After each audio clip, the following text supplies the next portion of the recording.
Brought to you by Raising the Vibe, a nonprofit organization supporting the growth of conscious communities. Hello, everyone. Welcome. This is Rebecca Paris. I'm the Executive Director of Raising the Vibe. We are a nonprofit organization for expanding consciousness. We focus on self-actualization tools, holistic healing, and conscious community practices. We started out in Atlanta as a book club like 4 years ago, and with COVID, we ended up moving to Zoom programming, and a lot is on our website, raisingthevibe.org. But I'm thrilled to have Dr. Dimitri with us here tonight. Dr. Dimitri was one of Raising the Vibe's very first fans, and actually our first in-person speaker, where he spoke about his book, Divine Partnership, several years ago. And he's been a regular speaker for us. So I'm so grateful to have you. And I'll have you introduce yourself a little bit more, but just to say a few words. Dr. Dimitri's a holistic psychiatrist, healer, and teacher. He studied and taught the importance of spirituality and mental health and personal well-being for over 30 years.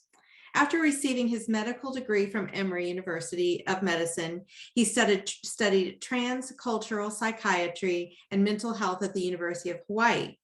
His keen interest in international travel, transcultural healing practices, and spiritual wisdom traditions motivated him to work in the mental health system in Papua New Guinea, where he observed traditional shamanic healers and Western scientific medical system side by side.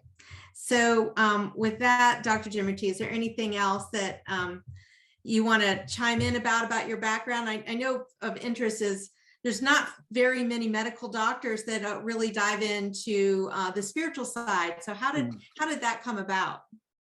Well, Rebecca, I think I've come to realize I've always been a seeker of the truth since I was a kid. I may have not known it till I was a young adult, but at any rate, that's kind of what got me started. And it's led me through many, many avenues of journey and exploration. Awesome.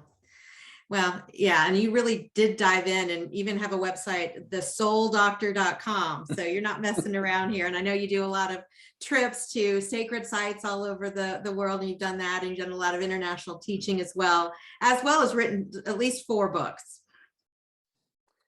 Yes, yeah. And I was so excited at the opportunity to do a dialogue with you on this amazing movie. I was blown away by it the first time I saw it. I really didn't know what to think. Your book was a wonderful guideline. And then I started thinking more deeply about it. And I think it really helped me take off. And when we talked about it, I was just excited to be doing this with you. Oh, perfect. Well, thanks for everybody who have joined us tonight. So we have a PowerPoint presentation that we're going to go through, but we're going to have some breaks, and I'd really love to have some audience comments, interaction, questions when we take different breaks in the sections. So I'm going to go ahead and share my screen right now.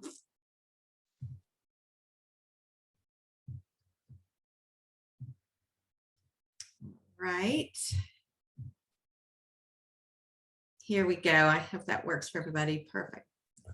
All right. So I saw the Matrix Resurrection movie, and there's so many things that just hit me with it. And I just got the inspiration. I think it was New Year's Day of this year to just like, there's so much esoteric knowledge, spiritual awakening knowledge. I really just want to dive into it further. So I just watched the movie several times, would hold, stop, listen to it, create the dialogue, and it turned into be an ebook that I have out there on raisingthevibe.org. So if you haven't read that, I encourage you to read that and watch the movie, because it'll provide a lot more information about what we're talking about here. But just to get started, so the overview, the Matrix Resurrection, this is the last Matrix movie so far in the series, Matrix 4. And really I divided the ideas here into 3 main sections. One, are we living in a matrix? And to me, obviously, we wouldn't be having this discussion if the answer was no. So I believe we're living in a matrix. And Robert actually calls it the engineered reality in a video that he does. And then in the movie, they call it the suits. The analyst calls the head guys the suits. So I said, how do the suits keep us trapped in the matrix?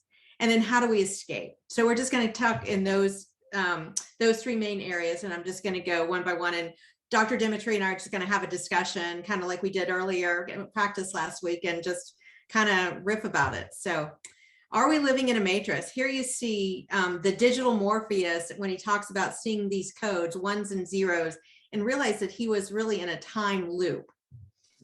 And what got me was the idea of a modal. And I didn't really understand what a modal is. I'm sure my son knows about it because it's a computer interface. And so the definition of a modal is a graphical control element to an application's main window. A modal creates a mode where the main window is disabled but visible. The child window is in front and must interact with the modal until they can return to the parent application. So this really struck me as truly the nature of our reality, because Bugs asked Digital Morpheus, do you know that you are in a modal, a simulation used to evolve programs? Do you understand that you are a digital sentient? And what hit me was that there's this greater reality out there, but it's hidden, and we must interact with the graphical interface. And a modal is one of those like pop-up windows. You can't go back to the main window until you interact with it. And I believe we're saying here that we got lost in this simulated reality, this modal that was just a child window that was popped up on top of the real reality. Dr. Dimitri, any thoughts with that? Yeah. Well, I think it's right on. I think it's, there's the old adage that we come into the world very innocent and open and are able to absorb amazing amounts of information. And at first we're living in a kind of pure state of consciousness, and then the matrix takes over, so to speak, and our parents' responses, our responses, our ego begins to develop, and that ego consciousness holds, I think, that smaller box that you're talking about. Yes, absolutely. It is like we are biocomputers because our brain does get programmed. And as I've written in several blogs, according to Dr. Bruce Lipton, the first 7 years and in utero, we're almost like tape recording our brain, or brain, I guess, I think is it theta, Dr. Dimitri? You might. Yeah, primarily theta. It's just kind of recording things. And it's basically saying, here's how I adapt to my environment. And it's just taking in everything. And then that's really becomes our modal, our limited reality. And then we add to it by choices that we make and other environmental factors, but it kind of creates our own reality. It's a limited reality. Right, a very limited reality. And yet there seems to always be a little, how shall we say, a little crack somewhere that lets the light in, that keeps tugging at us, to find something more, to find a greater truth. Yeah, and that's what I love, that just that definition. It's the parent window. It's disabled but visible, but sometimes barely visible. But right. It's there, and it's waiting for you to get quiet to discover that you're a true parent. That's right. That's right. So I've got the visual of Bugs looking through, into, this is Neo's game when she first came upon Trinity, which is actually not the real Trinity, but like an actor that looks like Trinity. And I just said, are we in a simulated reality cut off from our parent window, which is prime creator or source? Did we get lost in the subordinate window of reality? And is our parent window or source, which is still visible, calling us to wake up, is what we were really just talking about. So it's an interesting way that this movie portrayed this idea. Yes, very much so. I like to think of it as this getting lost in the third dimension, getting lost in this material reality where everything is separate. And when we, as you say, we move out of that theta brainwave state, and we move into beta wave, where we're always in a problem solving, either a past or future reference, we lose the now. We're not any longer in that higher awareness. Yes, absolutely. And then I love this part where he just summed it up beautifully when Neo is in his analyst office. He said, I felt that either I'm having a mental break again, or I'm living inside a computer-generated reality that has imprisoned me again. Yes, yes. I hear that story all the time. Yeah. Something that struck me was I noticed how prominent the word binary was on his computer, that the program he was working on is called the Binary, the video he was working on. And it's mentioned several times by the analyst and his boss mentioning binary. And that really kind of led me to go back to some information I read on the energetic synthesis site that Lisa Renee has. And she's really talked about our dualistic society really being in a binary system, the ones and zeros, light and dark, choice and its absence, Anderson and Smith, which was a quote from the movie. And instead of the Trinity.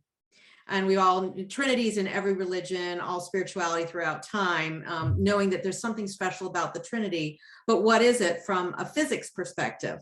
But we can go into that in the next slide, but it reminded me of the Bible, of the verse of the tree of good and evil, which to me, or the tree of knowledge, which is the binary system, the dualistic system, versus the tree of life that really opens up to our source. And it's really that, in physics, the 0 point or neutral field that's always replenishing us, that's always giving us energy. But sometimes that source has been out, it's not in our modal window, and we're just in this dualistic society, in more of a entropic society, just like losing energy. It's chaotic. So I thought it was interesting, the analogy with the Bible, with the good and evil and the tree of life. Do you have any thoughts? Yeah, I think that was a very important point or juncture in the movie to illustrate. It's almost like thinking of 2 points on a line where there's a constant polarity or duality, positive, negative, yin, yang, light, dark. What we encounter so much in our third dimensional reality when we're in this stressed beta wave state that's been described, trying to manipulate things, make things work, keep things going. And then the top, if you take those 2 points and you draw a triangle, you have a third point, and that third force, that neutral force, as you've described, is really the God source. It is that the tree before we left the tree of life. Oh, it is the tree of life, literally. Right. Yeah. Perfect. Yeah.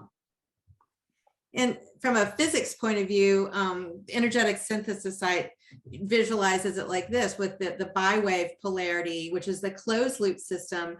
When the Trinity, when we connect in with our source, it's an open loop system. And, you think of closed systems and open systems, you see how it allows new energy to be in the system, to be vitalized. So really drawing energy back to that 0 point field. And you talked, I think we're going to talk a little bit about this before, but it's really the third, again, you're the third, fourth, and fifth dimensions, we're getting right. Well, right. Yeah, there's some, we may be talking about it later, but even in our physical bodies, this concept and that anatomically of a kind of trinity or a third force is present in the heart, in the overlapping of the venous and arterial blood vessels, and all the capillaries all along our energy or chakra centers, where there's always an inpouring or input of a neutral force that keeps us animated and alive. But oftentimes we forget that that's operating in our minds and our higher consciousness as well. Yes, absolutely. Yeah, we're going to talk a little bit more about that alchemical transfer later. But if you're interested in more about this, I would recommend the energeticsynthesis.com site. She really goes into a lot of more of the science physics about the open source system and Trinity.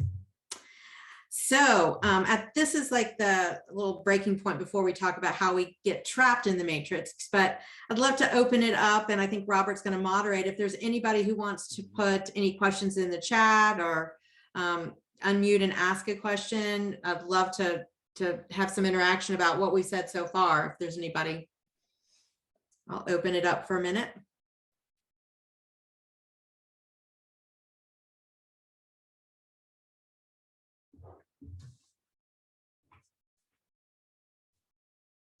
Well, we can, let me see if there's, Robert, you got. Ursula says right on target. Okay, thank you. All right, we'll move on then. If anybody has anything that comes up later, go ahead. I can't see, I'm in PowerPoint mode, so I can't really read the chat. I'll just have to let you do that, Robert. Okay. So this is in the ebook, I've really outlined several things. I think there's 9 or 10 little segments on how we are trapped here. And the first one is really easy to understand, and that's distraction and noise. And I'm going to go into a bit about these in the presentation, but this is the overview of it. The blue pill, which is so prominent in the movie, which is going back to sleep. The identification with an ego or an identity. Manipulation of emotions and technology, manipulation of time, distortion of reality, karmic relationships, and being stuck in a larger box within the matrix when you think you've escaped the matrix, but you really haven't. You're just still in the matrix with a whole different view. This may be bigger than a lot of people, but you're still stuck. And I think both those societies, Zion and Io in the movie, illustrate that. So moving with distraction and noise, we all can relate to this. I mean, our world is filled with these outer distractions. Our matrix keeps our attention, which in turn creates our external world. So our inner source being that's still there is very quiet, but our consciousness is what's creating, and our consciousness is not focused on our inner world and being quiet very much so we can hear what's going on internally, but just so distracted with what's going on in the outer world. And again, I believe that, and I think Dr. Dimitri will agree, that our consciousness is what's creating the outer world. We are all co-creators of this world through our frequency, and we're creating this, but it's so chaotic because we're so chaotic and we're focused on this external world that's not making a lot of sense because we've lost our connection to our true purpose. Our true compass in life has been lost because we're not quiet with ourselves. Dr. Dimitri, you want to jump in on that? Yeah, absolutely. There is I call it a silent epidemic of attention deficit disorder in the world now, based on the need for these devices, for your mind to move faster and faster and faster and turn over information so quickly, and it keeps one very distracted. Of course, there's good benefits to it, no doubt. But there's the other side of it that makes for problems, and everything that creates drama, all the networks. This distracts us from ourselves. Mm-hmm. And then everybody has especially the media. I mean, they have a perspective, and a lot of it, in my opinion, is very much propaganda. And it's really getting you to believe a narrative that supports certain people who own these major companies, and the news media is owned by a conglomeration of these large corporations. So we're getting the information that they want us to hear, and it serves them, but is it serving you? And that's the thing. Until you start creating, intentions for yourself and really pay attention to where your attention is going, you're just free floating in the wind with whatever anybody else wants to create. Use your energy to create with. Absolutely. This became very evident to me many years ago, I think in the early 90s during the Iraq War, that I had the opportunity to watch the news on US TV, on Brazilian TV, on Greek TV, about 4 different and everything was entirely different. I mean, to the point where you could see the biases of each networks. And it made me realize, wow, the information we're being fed, and especially now, where so much of our, quote, reality is coming through devices, or at least what we know of the world, especially the younger generation, it's becoming quite distracting. Yes, absolutely. All right, moving to the next one. So we get to the blue pill here, which is an interesting one right now with pharmaceutical medication. So they're so predominant because it's no wonder everybody has so much depression and anxiety with how much entropy and craziness is going on in the world. They don't know what to do. They're feeling all this angst and pressure. And the only thing through Western medicine is really the main thing that they're pushing is medication.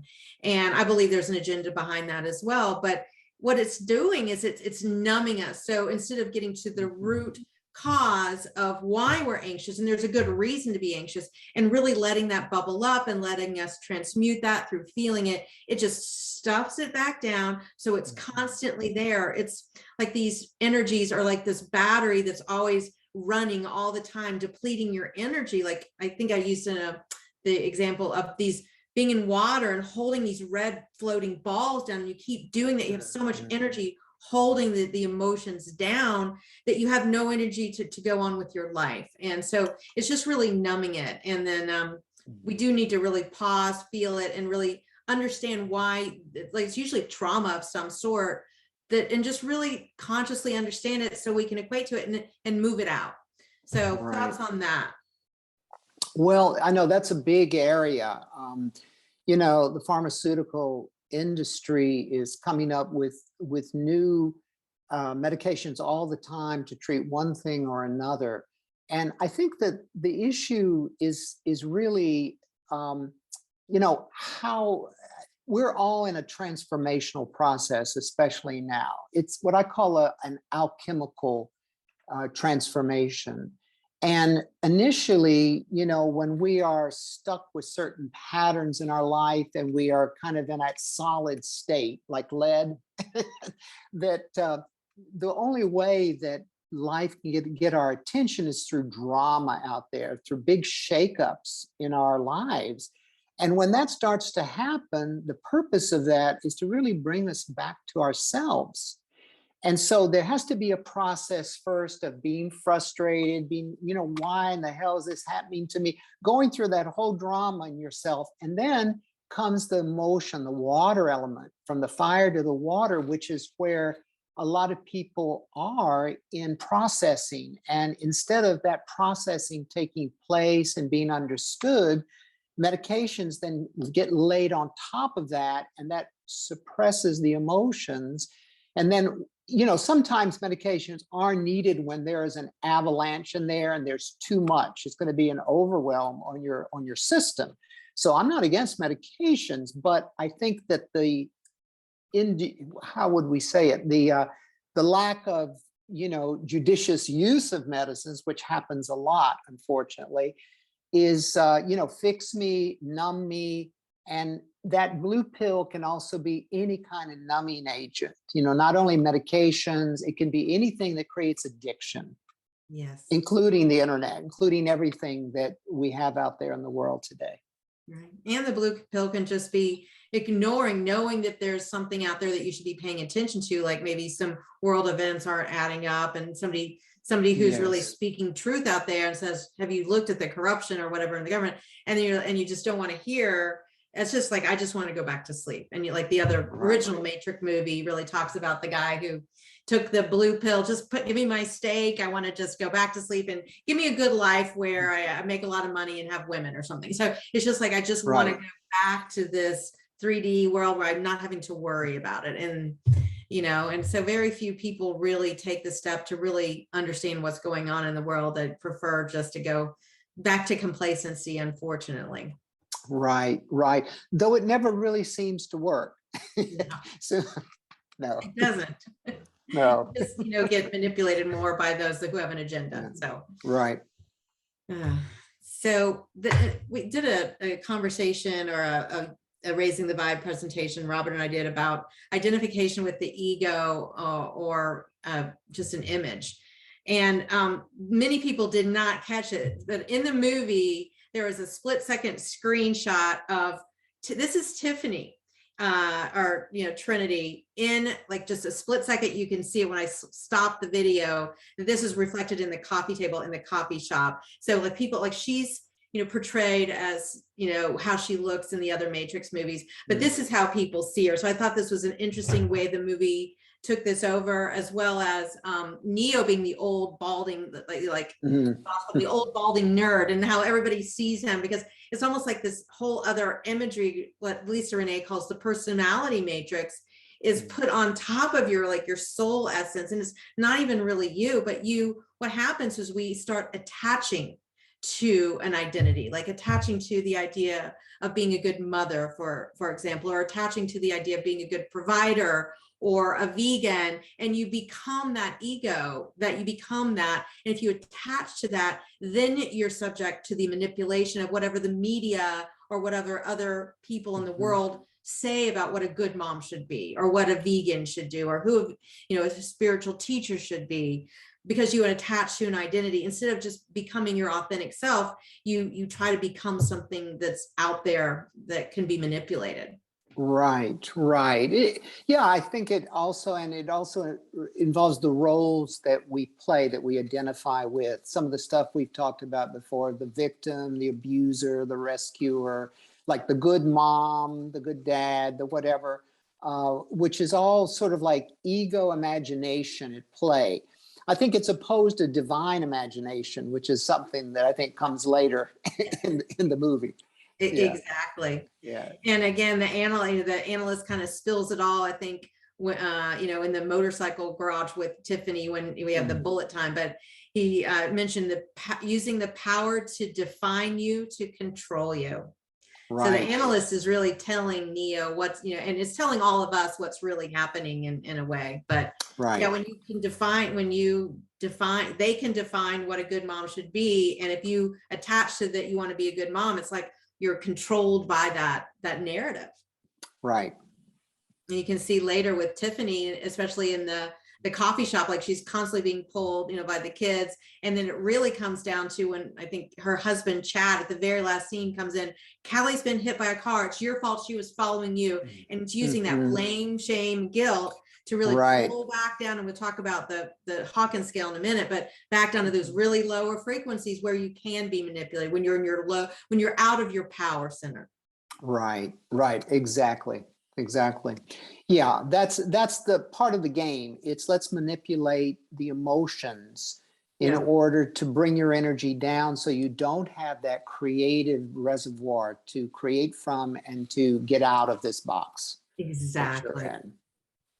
Here we go with, I don't know if you can see that where your video is, but I love the Hawkins scale of consciousness. And you can really see anything below 200 is really it's really anti-life and pro-life. What's going to, slowly cause you to die, and what's going to cause you to thrive. Anything above 200, you're thriving and you're living, fully living. And when we get trapped in the lower frequencies of shame, guilt, fear, we can't stabilize and find our true gifts, our higher purpose, or you just need that core stability to get through life, or you're just in survival mode and you can't touch who you really are as a soul essence.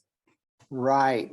Yeah, it's very interesting. And you see it also expressed in the movie, but clinically quite often, you see where if a person is in those lower states of guilt or shame, or usually it's like depression or a state like that, they're really in a heavy depression. There's no real will to live or be interested in anything. And what one finds is one starts to come out of depression, they first get into sort of a fear or anxiety about their own well-being, like, oh, I haven't eaten in 3 days. I need to eat now. I need to drink, this kind of thing. I need a cover because I'm too cold at night. I need to sleep. So they get into that fear level, and then they start emerging into another level, which I think also exemplified in the movie when, as you'll probably show later, that, Neo is like having to fight for his life. It's anger. And when one gets to anger, it's like, why in the hell what was I in all this time? What image role was I playing? Darn it. And then you start to wake up to, something more, like, I don't have to be this anymore. And he did that too. Again, he came through it in that manner. Yes, absolutely. And then, once you get into your higher vibe frequencies, you just have less openings for those things to control you, because you're really standing in your power. There's not that, I call them like hooks. There's no hooks in you that can really pull you off your center, when you're really enjoying your life, because that source frequency, the source is really pouring through you at that point. And you're not really, into that, the matrix, reality, having to Yes. be more parasitic on the competitive, survival of the fittest mode. You can just pull it in yourself. You don't need to be competing with other people to try to take their energy. Right, right. Not, you don't have to be in this sort of, well, I guess what you've called this parasitic sort of Yeah. state. Right, Because that's right. duality. It's like you have this limited amount of energy and you're just taking it from one another, versus Trinity, it's a free flowing open source. So you don't need to be taking it from anybody else, and you're pulling in that light. Exactly. And so what I think we talked about a little bit about what's happening that I'm seeing is there's so many empaths that have really been, sharing, like over sacrificing themselves to these other people who have really been taking energy from them, and the empaths really have got to just hold their own boundaries. Their intentions are so good to want to help others, but if you're doing that a self-sacrifice mode, you're not bringing enough source energy in, because you might be in one of these lower frequencies, just feeling like, oh, I'm not worthy, so I have to give away my essence, when you really need to hold on to your own joy. And then once you're in your power and creating through that, then it just overflows to everybody else without having to deplete yourself. And so really you need to guard that, because that's what's kind of holding up the matrix, some of their energy. Right. I see a lot of people who are empaths and healers in my work and in my practice. And it's interesting that a lot of times they don't realize that the initial training they received, probably from their upbringing and their parents, that they were their first teachers. This was the first school, but they left the first grade. They left the second grade. So it's time to leave that energetic net that they're still imprinted with and move into who they really are. Yeah. And I think that's where, and I think you'll talk about it in a moment, about the entrapment of past and future versus being in the now. Absolutely. Yeah. We'll go on to the next one.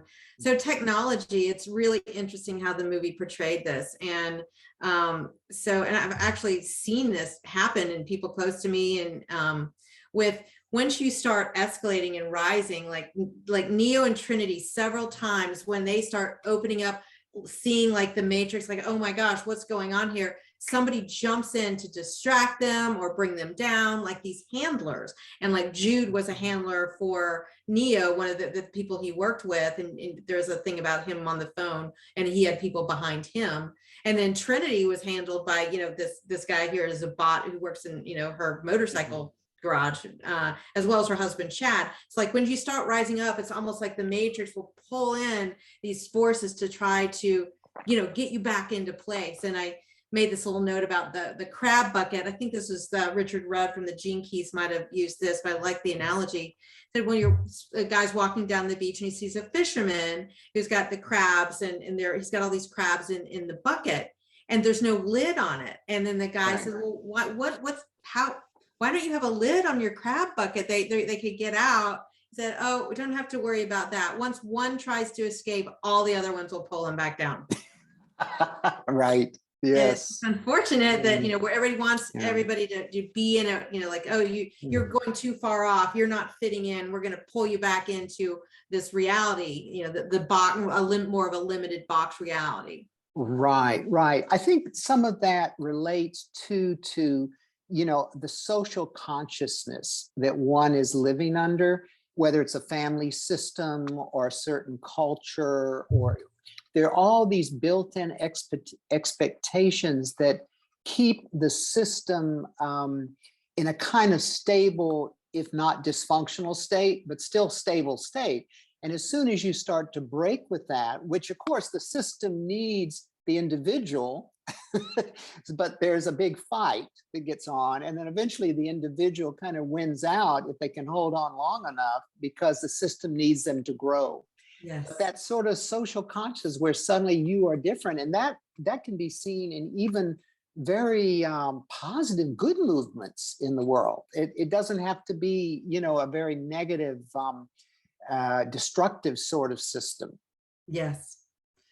And then if you've seen the movie, you'll remember that scene where Neo's, just taking the red pill, and their bugs and Morpheus are trying to pull him out, and all of a sudden he takes the red pill, and all of a sudden he's like starts morphing into the mirror, and you see the analyst pulling him, trying to pull him back through. Oh, you're in the midst of a serious psychotic break, just like you're like you think you come, and then you get pulled back into the narrative. And the analyst is a really interesting example of, you know, and I don't agree with a lot of the manuals of everything's a disorder. So when you put everything as a disorder, you know, that's how you've actually institutionalized that everybody's sick when even, I mean, like, what's it called? The DSM-B.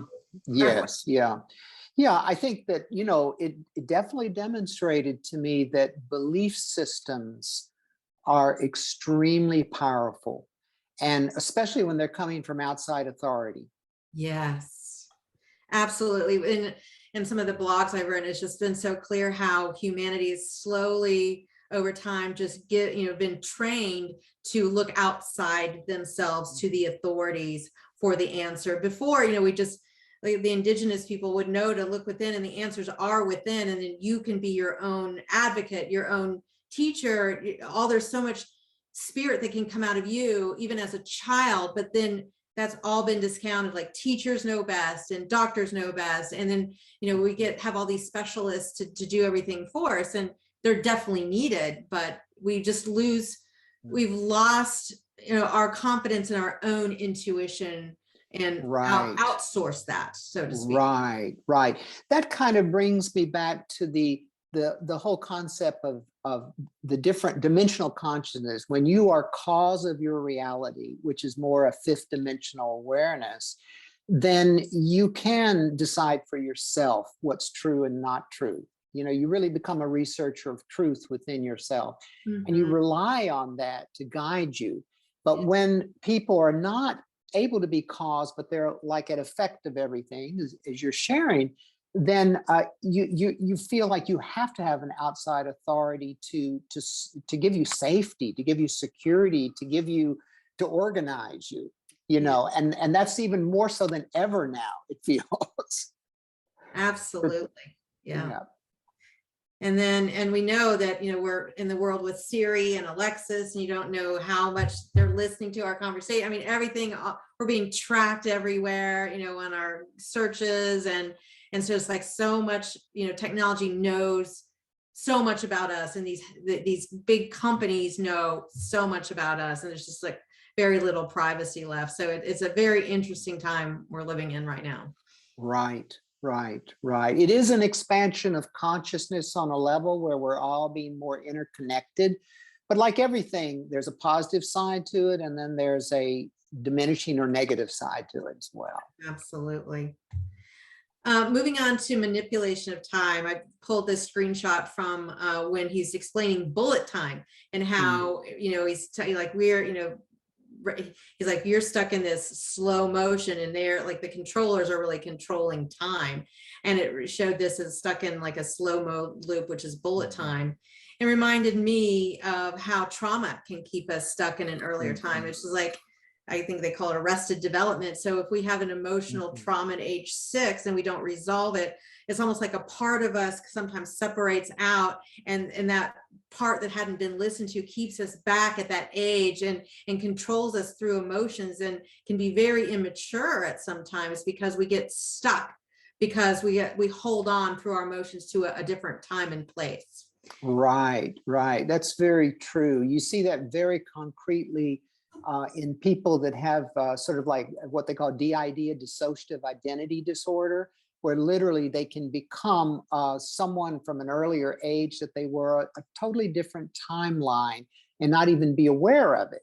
So obviously those complexes that you're speaking of, they're within all of us. And if there's a specific trauma that we gravitate toward, that's going to just add to how we limit how we perceive the world and ourselves. And it gets layered and layered, like that one trauma, then you have it's on an onion, it just keeps getting layered and layered on, and our mental perspectives are actually putting story around it each time, and it just kind of creates this bigger thing, you know, but it was based on this one incident that just kind of, you know, escalated, snowballed into something that really has controlled us, or limited us through distortions. That's right. I mean, it can even impact us in our work relationships, not only our personal relationships, but situations that we don't realize are linked to that original trauma and event. Yes, absolutely. Mm.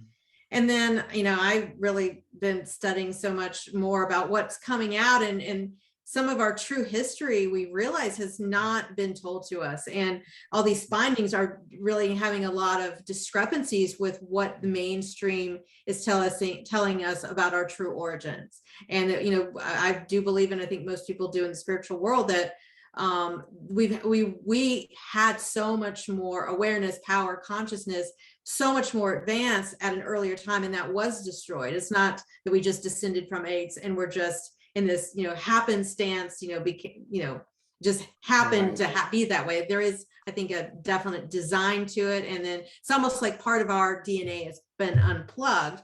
And Robert, in his video, The Engineered Reality, really talks about we're at this two-strand of DNA world, which is really just the survival stuff.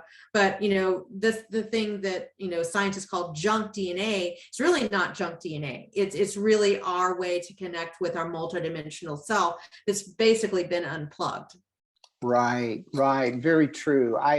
In my travels, I have had the opportunity to meet a lot of people, healers, gurus, teachers that have demonstrated extraordinary abilities and skills that they say is basically part of our human heritage. This is our legacy, but we don't use it. We don't develop it.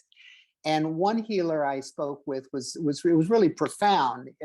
Whether you believe it or not, it's okay. But he could actually teleport his body and appear in different places. And when I asked him, well, how much of your consciousness are you using? And he said, only 50%. So I said, well, what do most people use? And he said, about 5%. Yes. Yeah. Reminds me of that movie with Meryl Streep and Albert Brooks. Forgot the name of it, but it's like they go to heaven. It's like it's like the big brain people, and he's Albert Brooks like only uses 2%, and he's like, well, how much do you use? That movie has some. I wish I could remember the name, but it has a lot of fun things in it. But, anyway, and I do believe that we know about MK Ultra, but there is a lot of consciousness wiping, I think that's going on as well. I think more than we actually think is going on. So there's a lot out there that I think we're just not aware of, and we have been kind of like the consciousness has been a little bit erased, so we don't progress in some areas. Right. I've often contemplated whatever happened to all of Nikola Tesla's inventions. Oh, right. For example, just one example of what you're saying. Yeah. And how much of that is being manipulated or used, against us or against humanity. Who knows? Absolutely. So another thing, this was from the bathroom wall, and it says it's so much simpler to bury reality than it is to dispose of dreams. Again, to kind of what we're talking about is just like the reality is buried, but there's some part of us that knows that there's something more. So it actually comes out in our sci-fi movies, and it's just, and I don't know if the next slide has this. Yeah, the distortion of reality. If we don't know what's real, we can't resist. They took look at that. They took all your dreams and something that meant so much to people like you and me and turned it into something trivial. It's what the Matrix does. It weaponizes every idea, dream, everything that's important to us, and puts the truth into something as trivial as a video game. And that was fascinating that, we look at so much of our media, like Star Trek, Star Wars, I even think the Marvel movies are disclosing so much, but then because that's real to us and we relate to it, but then they say, well, that's just fantasy. So you're like, oh, I must be fantasizing, because if they didn't show it somewhere, it would bubble up somewhere else. So it's interesting how they categorized it into something that's fictional. Right, right. Then rather than realizing that it all is, in some ways, it's real. It's all, It is. It is. yeah, I mean, some of the yeah, sci-fi movies are more real than just regular life. yes, yeah, absolutely. And then the karmic relationships and entanglement. Again, karma, you know, the idea is that there's a corresponding energy that comes back to you, like whatever you put out, you will get back, like a boomerang effect. And then many people believe that karma gets carried over lifetimes and through ancestors, the sins of the father idea. And Smith, or, you know, is Neo's boss in this movie. And he said the analyst used our bond and turned it into a chain.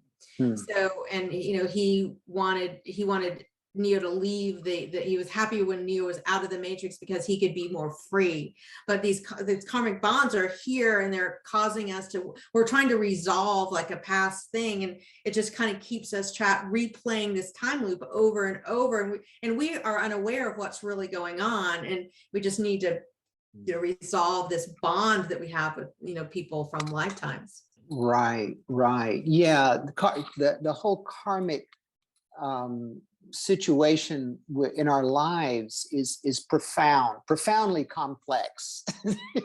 It's such a tapestry. I mean, as I work more and more with people looking at their first present life karmic issues, cause and effect issues, ancestral issues that pop back up when you look at family constellation work.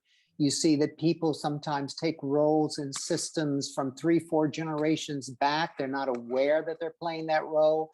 Maybe it's there to try to balance out the whole karmic entanglement of a system. But it goes on. And then not to mention all the, quote, past life scenarios and metaphors that can be involved. Yes. So that is another way that we are trapped, because we're constantly, you know, we think we have freedom, but, you know, we're constantly being, you know, meeting somebody that we need to resolve something with, instead of just, you know, create free creation in the universe. Right, right. I you know, it's funny. I remember a comic, a cartoon somebody sent me once. It was a bunch of people demonstrating, and they were saying something like reincarnation, stop reincarnation now. It's overrated. Right. Don't come back. If you see the line, don't go that way, go right. That's right. You know? Yeah. And then this has a lot of legs to it. This idea of being stuck in a larger box within the matrix. And if you've seen the movie, you remember that Zion, which was the city that from the Matrix 1, or the first series, where Morpheus, you know, really believed in Neo, and they were kind of knew that they had faith in him, that he was the one, that he was going to change things. But I think part of the message here is, when you look for a savior outside of yourself, it doesn't work. So this city was ultimately destroyed. And then Io is the city that's shown in the Matrix Resurrections. And they decided to partner with machines, digital technology. And they feel like, well, we're more at peace now. But it really, again, at what cost? And you see in the movie that they're making these strawberries, but, they're really GMO strawberries. Have they really progressed, so much? Right. And then a big thing that many spiritual people that are on the path get stuck in their spiritual ego, or get attached to a guru, again, looking outside of themselves, and they think they're enlightened when they're not. They're just in another part of the matrix. Yes. You feel like you're doing all this stuff and you feel you're enlightened, but it's really, I think it's like a Buddhist thing that he's like, don't mistake the boat to enlightenment for actual enlightenment. Right.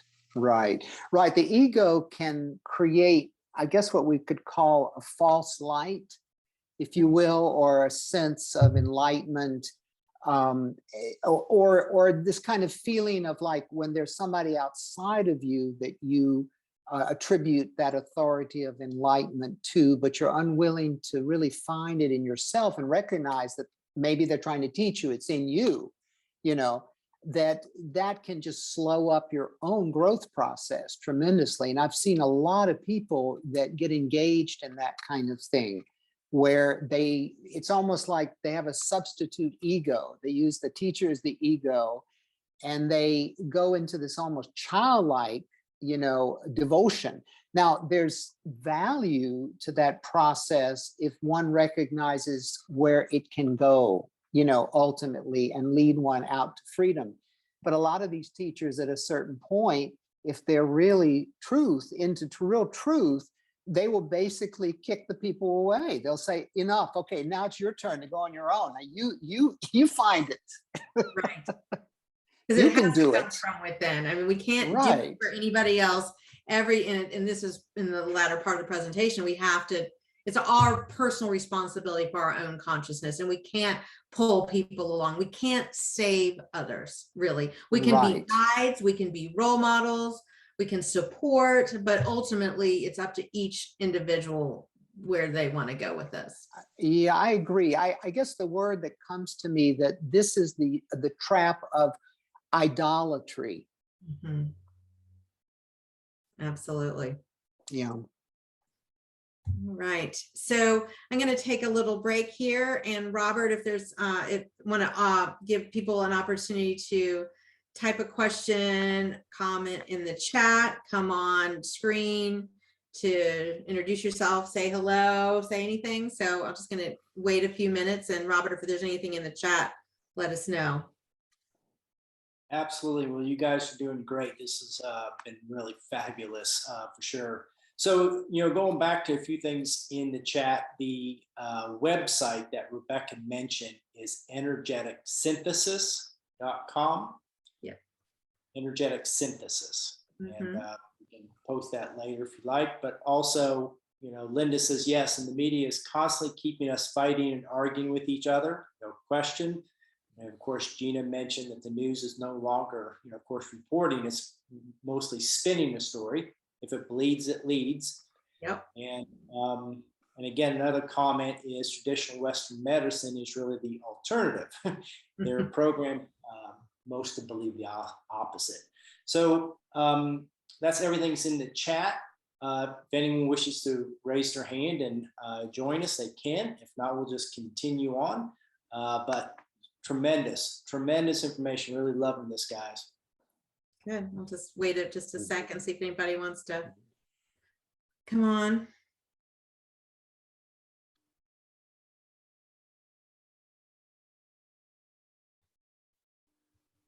Kate, did you want to say something? I think is she muted? Are you muted? Kate, yeah, Kate's available. Yeah. Okay. I just thought what really stuck out, something that I've been seeing a lot, especially in like spiritual communities, something that we've been talking about, is really just seeing like how ego will latch on to anything, even in like the healing and spiritual world. And I live in Asheville, and that's a huge thing around here is, people are living in these very alternative. Oh, can you hear me better? Yeah, better. Yeah, I was saying people where I'm living are living in very alternative ways, and are very identified with their spirituality and this mindset and this type of mentality that they get so attached to it, that it becomes them. And then it's not even about, I sense, people are doing the spiritual work, but it becomes more about, yeah, like who you are in this identity as a spiritual person. What kind of lifestyle are you living? Are you living in a tiny home? Are you like raising chickens on a farm and doing this and this and this? How are you living this kind of life? And it's like, wow, it's like people are getting lost in this community and this other completely different ego, instead of sitting with themselves more and finding that power within. Because I don't know if you guys listen to Oracle Girl, but yeah, that's really been on my mind a lot, is coming back to your own source connection. It's not out there. Nothing we're going to do to break out of the matrix is going to be on the outside, because the outside world is the matrix.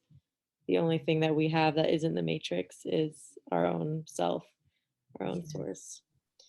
So yes, thank you. Absolutely. Thank you Mhm. so much. Yeah, there's so much, identification with, like a spiritual persona, so. Mhm. Yeah.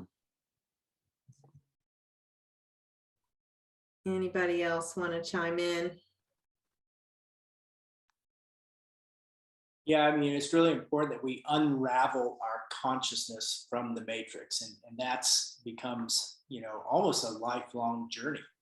And unfortunately, we're constantly being, perpetrated with different narratives, right? Like, big narrative right now is, what do you identify yourself as? Well, Mhm. immediately that any that identifying gets you locked right into the ego, Mhm. right? And then other programmings. So it's really, it's really engineered, and again, getting social engineering and all kinds of other narratives. But we just have to be aware that that is what's going on, Mhm. and it's perpetuating, Mhm. the matrix. And we have to get back into our own creative source, but we have to unravel ourselves in the process because there's so many things Mhm. happening. Mhm. I like to think of it as the outer world is the film screen. And, when things are happening out in the world, like you can't go and attack the screen. It's just like attacking the screen, Mhm. because that's just the projection of what's going on. You really need to go back to the projector room, which is your consciousness, and change the movie. Right. Right. Yeah. So thanks. Anybody else before we move into the last part, which is really, so what do we do about it and how do we escape truly? I would say continue. All righty. Mhm. So how do we escape the matrix? And again, this is the overview. I've got another slide and then we're going to go into each of these a little bit more. But first of all, we need to be aware of it. We just need to start consciously seeing like repeating patterns or loops within our own selves and within the world, just like Morpheus did, and so did Neo. He kept seeing like the birds flying, the same pattern, the deja vu cat would come back when it's like a time loop, in the movie. So recognize that we're in an algorithmic program here. And then once you realize that, then you can make a personal choice to awaken. And it is a personal choice. One of the other key ways is to really know thyself. And that's, written in a lot of the spirituality literature and religions, but know who you really are, not just on a personality level, but on a soul level and an essence, Mhm. and know what your higher purpose is. Body consciousness is like our body knows and feels things, and not just being so much in your head, but just listening truly to your body. And then do ex machina is something that I found. That was the name of Neo's company. I'm like, what is that? So I actually looked it up and I'll go into a little bit about Mhm. what that is. But it's a device like in Roman and Greek tragedies where a god Mhm. descends to resolve a plot. So that's another way to Mhm. escape. Finding your mojo, or that that legitimate anger rising up so you can take action, taking a leap of faith, using technology for the good, sacred union. And we'll talk about what that really means, because it's really within yourself first and foremost, and then really connect with our own source, or the source of all life. So the seeing repeating patterns, I use this visual of Morpheus in the shower. And he said, I saw this pattern. It was everywhere. We're all trapped inside these strange repeating loops. And then we all know that history repeats itself, or at least it rhymes, and we're controlled in so many ways because these same patterns keep showing up until we can resolve them. Anything you want to add to that? I think that's really, that is a very important process of self-examination.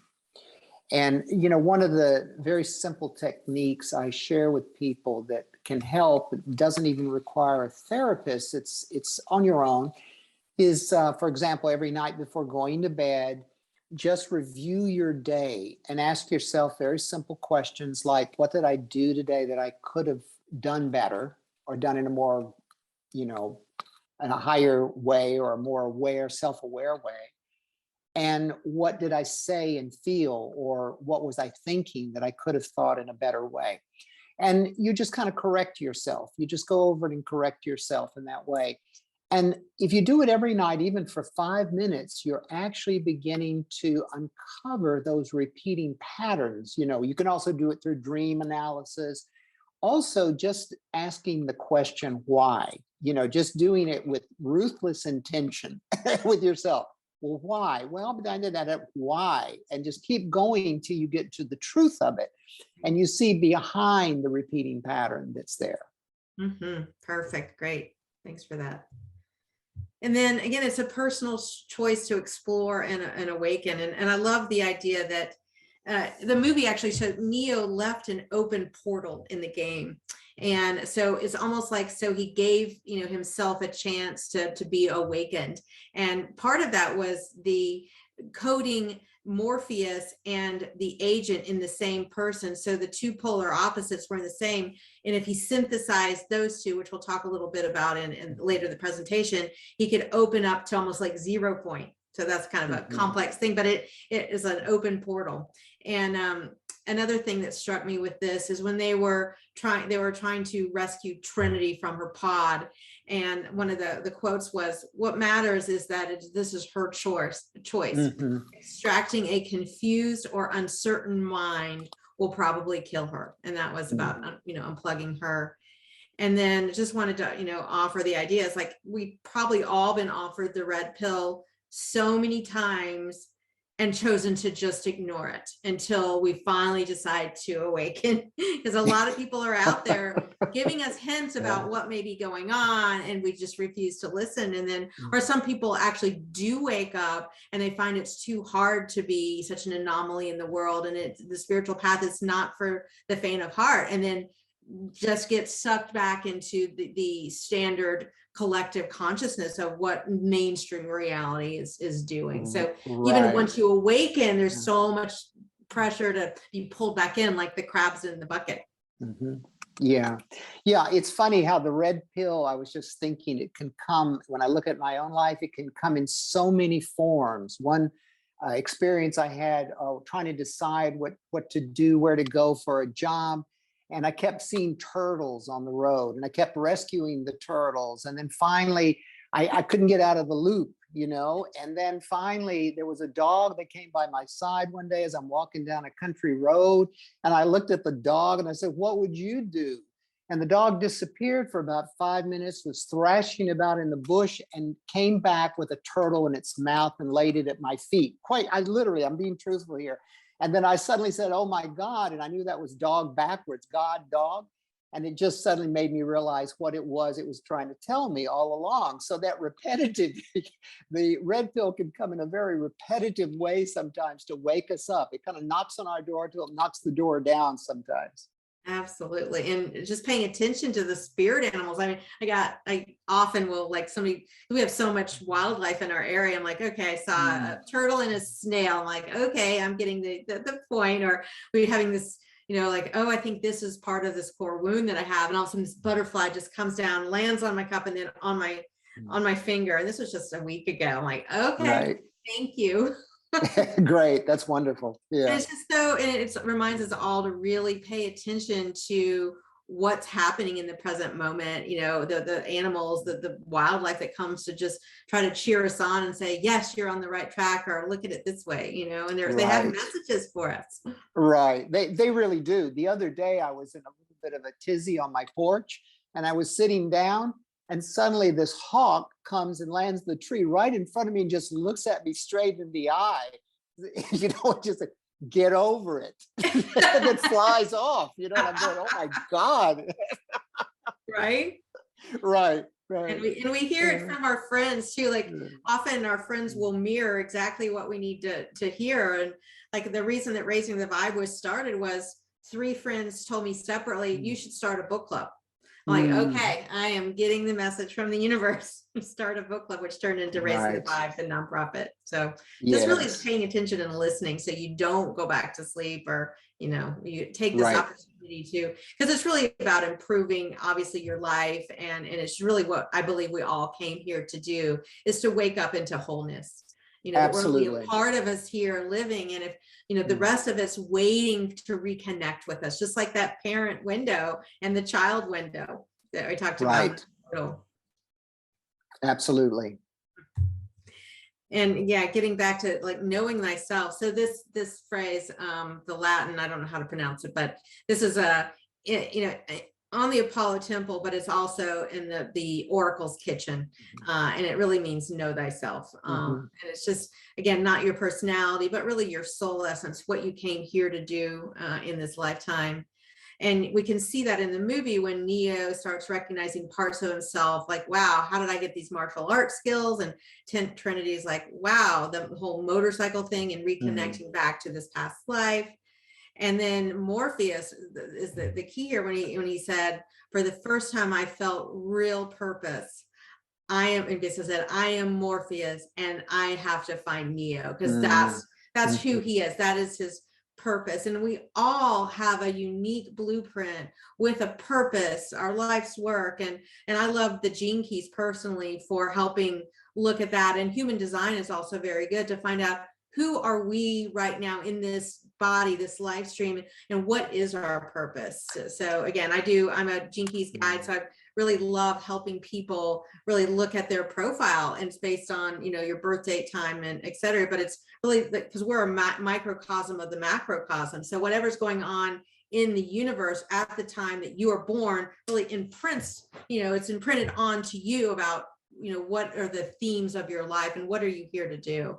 Right. I never forget, one of my friends was a strong devotee of Amma, the hugging guru. And one time they were with Amma, and they were asking her, so Amma, what's the greatest sin? And they were expecting her, they said, well, is it killing? No, not really. What? I mean, they were shocked. What about, this? What about that? No, that's bad, but that's not the worst. So what is it? She said, it's not realizing your purpose in life and developing what you're here to do. And that just blew them away. And I see the wisdom in that we're here for a reason. And if we don't develop that in ourselves, wake up to it and find our purpose and inspiration in that, we haven't done what we're here for. Right. And we're not truly living, because it's dying to be expressed. We came here to express our uniqueness and put a footprint in the world. And it's too bad if you just kind of stuck in feeling like a slave to the matrix. Yes. So the other thing, and I'd love to have you tell your story about the body consciousness and what you did with this, but I love the fact that in the coffee shop, when Trinity and Neo first meet in this movie, in this lifetime, it was clear when they held hands, there was something that just came out that and Trinity said, have we met before? And your body's constantly kind of giving you these signals, and like your mind doesn't know, and they haven't met in this lifetime, but their body remembers this deep soul connection. And then I put on here that I know, like, my body consciousness is telling me what truth is. When I get when somebody's talking and I get chills, to me, that's truth. It's just like a confirmation. But I'd love to tell your story about body consciousness. And yeah, I guess I was sharing everyone with Rebecca that this last birthday that I had in May, I decided to do something very different. What I did is I got in my car and I went through the city of Atlanta. I was born here in Atlanta. And I visited every place that had a significance to me. Not only the place where I was actually born and lived the first 10 years of my life, but, where I went to high school, where I went to college, all the hangouts and everything. I just took a whole day to do this, but I decided to do it in a very different way, not to just reminisce in nostalgia in my mind of, I did this and I did that, and that's what that represented. Instead, I said, I just want my body to receive the experience as I go to these different places. And it was a totally different experience for me. I could see the purity of what that experience was for me. And it was very healing. In fact, I'll never forget when I went by the house that I was born in, spent the first 10 years of my life. I just felt my whole crown and third eye just woof, opening to that theta, original theta state. But I wasn't trying to intend that. I was just letting my body receive what was there and through its remembrance of those experiences. So I think the body consciousness is really, it tells it all. It lets us know what maybe we don't allow. It will filter through things that we need to hear. Absolutely. And again, we're talking about how we escape the matrix. So it's really listening to your body, and Right. it's giving you signals, and you just got to pay attention to it. And one of the people that I ran into at the Eckhart Tolle conference, she's a life coach, and she said, you can tell if it's a yes or no. If you think about the prospect of, do I take this job or not? Do you feel like you're constricted, like in shackles, or do you feel expansive? It's like your body will just tell you, if you're open or you're constricted, and is it love or is it fear? So, Yes.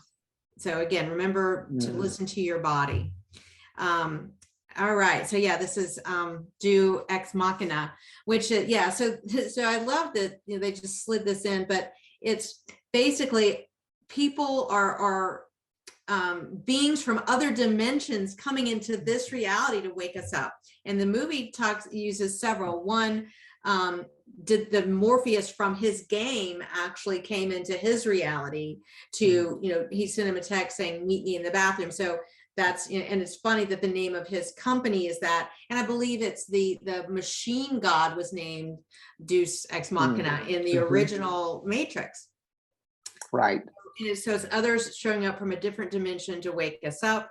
And I love the example in this movie where Bugs, the female that's pulling Neo out of the Matrix, she said that, so she's told Neo that she saw him about to leap off the roof. And she said, I was just another copper top, meaning a battery to the Matrix. Then I saw you, the real you, and you never fell. And you get a glimpse that, you see the bald man that everybody else sees. And then she saw Neo. And she basically saw his essence, his soul, the higher part of him, and that he actually did leap off. And then, so it's that whole mirror neuron, or it's the tuning fork, but being connected to somebody who is awake or is on that really enlightened state turns you on. And I think that's, we're a part of the oraclegirl.org community, and she's at this pure state, and she's actually sending a signal to connect into our source connection to remind us who we really are. And it's just, so it's an interesting mechanism here.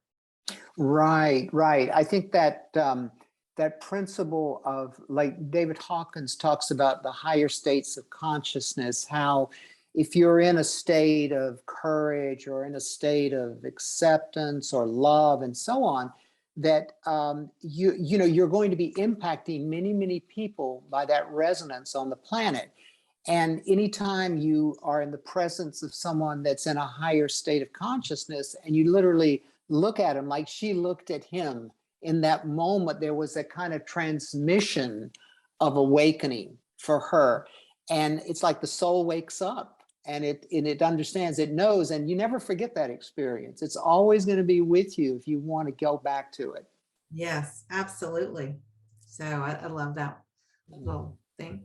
And then again, find your mojo. And the quote from the movie here from Morpheus to Neo is, you are hooked on all the shit the Matrix has force fed you for years. Could be the first day of the rest of your life, but you have to fight for it. And again, it's not easy to leave this matrix. It's not easy to be the one, because it does push you back down. You show this light, and then there's like a counteracting force often to keep you in, or to keep you locked in. So you really have to put energy, pull your energy up, and really do something about it. Take action. Right. Go to the next one again. And then I love this visual where Trinity's holding on to Neo, and then right after this shot, you'll see that Neo starts dropping, and he's not, and he's like, I'm not doing this, are you? And then so Trinity's the one taking it. So, and he, so he bet his life that Trinity or he could fly. And it's the analogy of the other Matrix movies where he's at the roof and deciding if he could fly. It's like that leap of faith, but you really fully have to be there in the right vibration to actually do it, to fully believe it. And I think that's why the people can do the fire walking and everything else, that they truly are on a different state of consciousness. And so you do have to take that leap. And it also, this visual symbolized to me really the divine feminine now carrying the masculine, or at least being more in balance with the masculine in our new earth that's coming up. And to me, the divine feminine is that magnetic motherly pull in some ways to come back to source, versus expansion, into the outer world that gets just so too expands that we lost who we were. But the mother energy really is now coming back to bring us back home. Right. I think that's really a very important, it's an important picture. It's this androgyny concept of that we're coming back to ourselves, but we have to be whole. We have to be complete in ourselves. And right now, the divine feminine is I think in some way guiding the divine masculine into a new awareness, one that anchors the sacredness of the earth, for example. Yes, absolutely. That goes into the next. Oh, well, in a minute, we'll get into that. But yeah, instead of technology for the bad, we can use technology for the good. And there's so many things out there that really help with the biofeedback device, scalar technology to help with the brain waves and getting you back in sync. There's EMF. I mean, there's so many EMF, the electromagnetics out there through 5G, we're bombarded with that, but there is technology to help transmute that, and so you're not too infiltrated. And then again, we talked about Tesla. There's free, Tesla knows about free energy. There's free energy out there, I think, and it's just bringing that back. And there'd be so much, the ease of life when, we could just get back to some of Tesla's technologies. Right. Absolutely. Yeah. And then this is what we were kind of alluding to a couple of times, but what I call sacred union. Lisa Renee in Energetic Synthesis calls it Hieros Gamos. And it's the balancing of the feminine, the magnetic, and the masculine, the electric. And I think she also, and some other sources have stated that the light is the masculine, the electron, and then sound is the feminine, the magnetic. Right. It's interesting. And then so really what we're here to do, and this is showing up in the Gene Keys work that I do as well, is you see these two polarities, and and the work is to synthesize them, to not be way out of balance in the masculine or the feminine, the yin or the yang, but to bring them together into just this beautiful harmony. So I'd love for you to talk about that, and then this alchemical transition that you started to talk about. Right. I think what you're just saying, Rebecca, this coming together of the male and female, or the yin and yang, creates that third force, that neutral force, which is the God consciousness, the God source.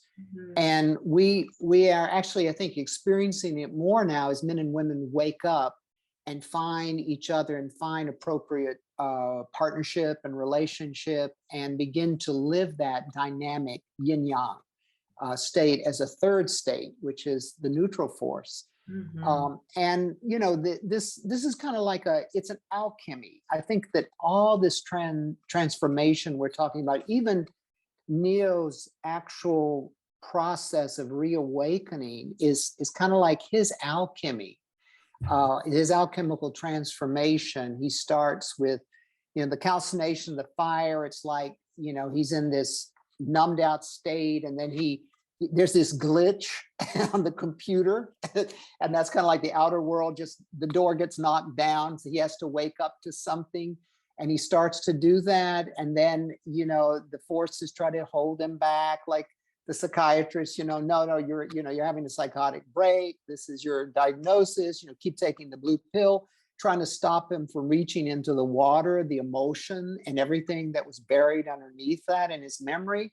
And as he opens to that and does that, and he hits a lot of hard knocks with that one, he has to face the duality and his fighting, with the original Smith. Yeah. And then finally, begins to see the air element is the mental overview. It's like now he's growing in his consciousness, and he's emerging out of this unconscious matrix mess.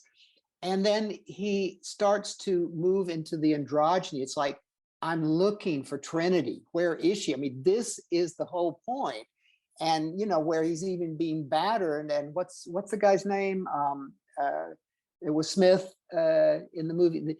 Yeah, the boss. He says something to him about Trinity. You never find her, and suddenly this incredible, like this atomic explosion takes place. And like says, there is no way. This is my will and my whole purpose. I'm finding her. Which again, this is the divine alchemy of becoming whole. And that was perhaps his process of doing it and bringing together these forces into a higher state for themselves and humanity. Right. I love it. Her name is Trinity. So he's looking for Yeah. Trinity. He's looking for the Trinity, his whole, Right. his full multidimensional self. And, Yes. once you find that, then you can find your outer partner more easily, because you're not looking to find someone to make you whole. You're both two whole people coming together into this beautiful, even more Right. fire and power and Right. Right. And it's really an inner process all along. absolutely, Yeah. because you're going to keep attracting, unless you do your own work, you're going to keep attracting the wound to keep teaching you what's Right. out there to be healed. Right. Exactly. Yeah.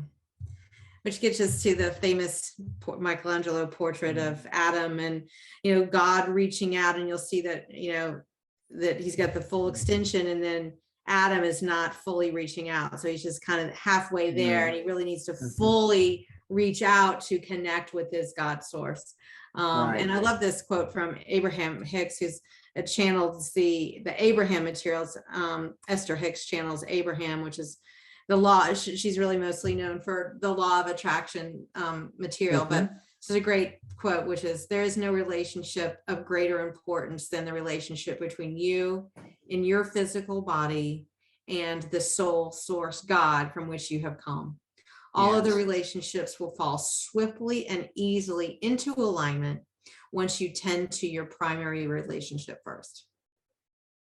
I think that's really, really important for everyone, is that, for me, is connecting every day in meditation, in contemplation, before I even start my day, makes a huge difference in where things go for the day. And I think even moments when you want answers to things, when things are difficult, if you just stop and get back to that inner stillness in yourself, that delta theta sort of state, and just let go and just connect with it, and then just start your day, start moving from that point, everything somehow tends to move in a better way.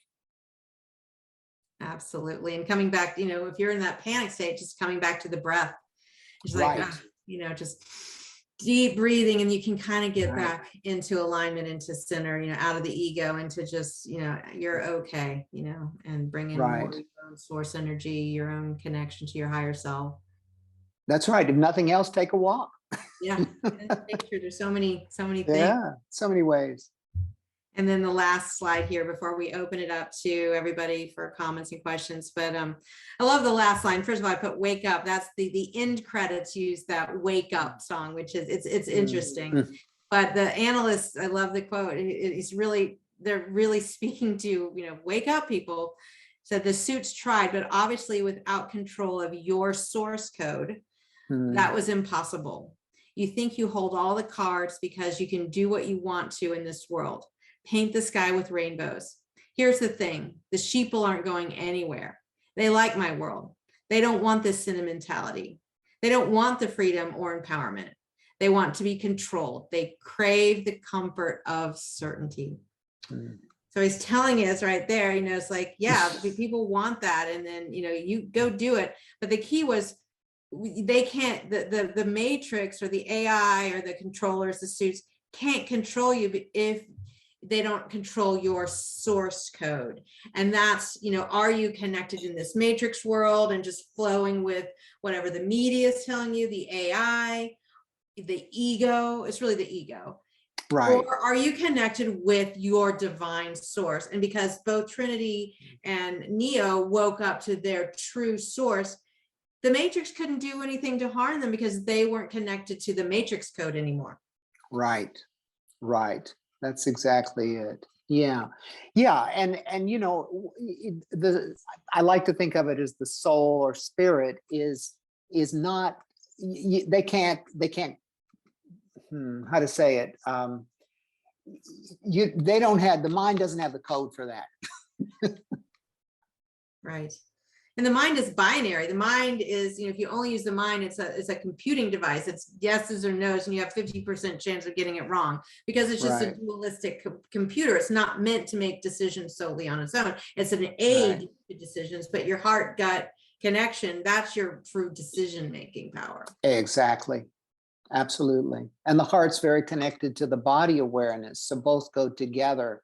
And then that can bring the mind into a point of more wisdom rather than intellectual thinking and, dualistic thinking and conflict and so on. Yeah. So I'm going to stop sharing if I can figure out how to do that. Stop share.